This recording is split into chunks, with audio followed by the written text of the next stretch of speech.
Starting as early as the 1920s, silent films such as The Cabinet of Dr. Caligari and Nosferatu have used dark themes to explore the psychological effects that events have on the human psyche.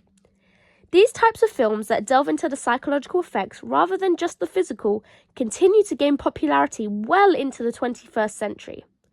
Whilst the rough outlines of psychological thrillers are the same, as time goes on, many filmmakers have started linking the digital age as a relatable prompt in their films.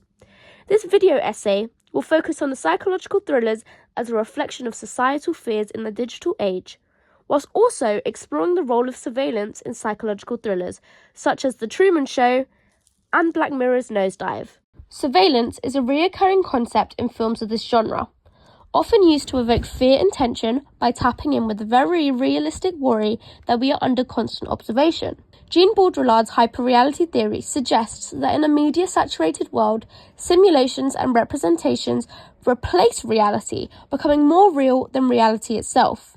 This furthers the idea that surveillance in film is a very realistic and effective idea when raising tensions and fear, as it evidently resembles real-world anxieties.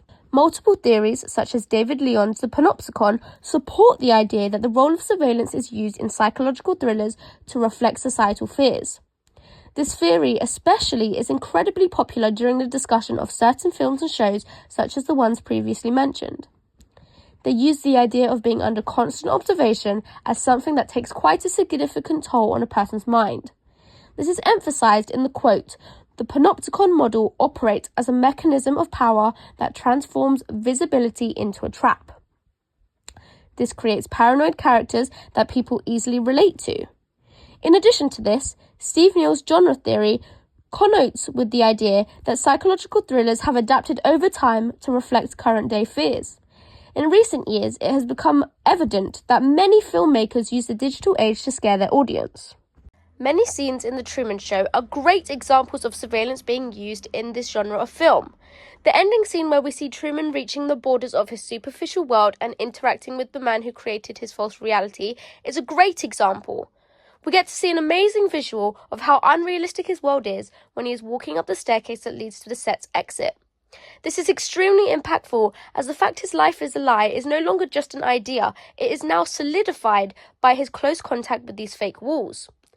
This scene strongly links to Baudrillard's hyperreality theory, as throughout the film, his idea of reality has been unclear.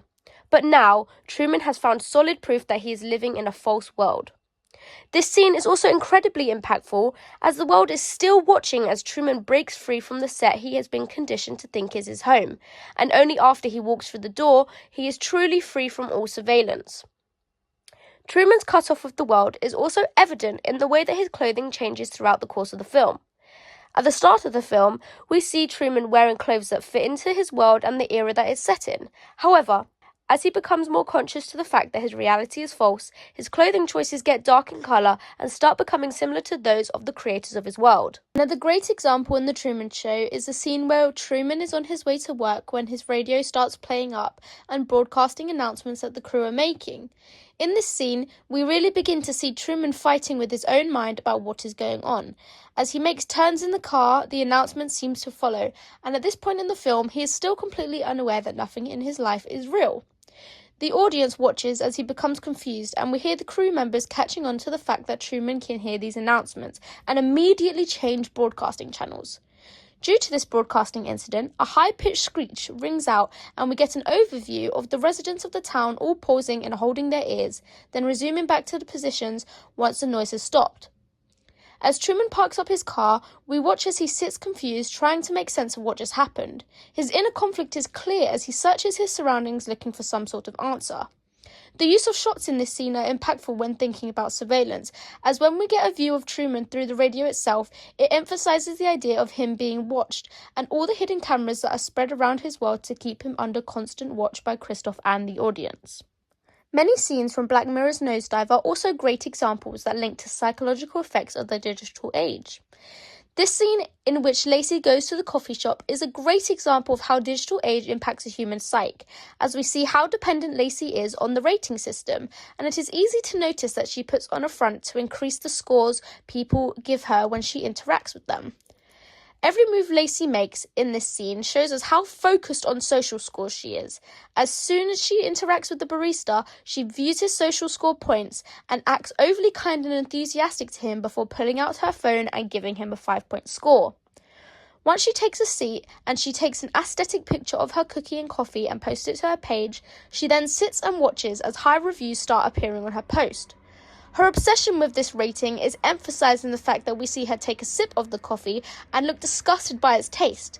Despite this, she proceeds to act like she's enjoying it in hopes that people will interact with the post. Another scene that reflects the psychological effects of the digital age in Nosedive is a scene where we see Lacey finally arrive at her friend's wedding after going through hell trying to make it there. She arrives looking completely disheveled with her makeup smeared and dirt covering both her and her dress, and she takes the microphone off the table and begins walking around the venue making a speech. Everybody there looks at her confused and mildly disgusted and begin giving her 1-point ratings. Eventually, she's detained after she runs around wielding a knife, continuing to make a speech despite the bride and groom's attempts to get her to stop.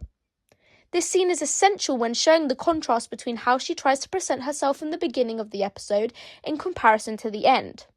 It is clear that the whole rating system has driven her to a point of insanity, and it is clear that unlike the start where she would make sure that she looks perfect in the public eye, she no longer cares about how people see her and is completely okay with looking dirty and improper.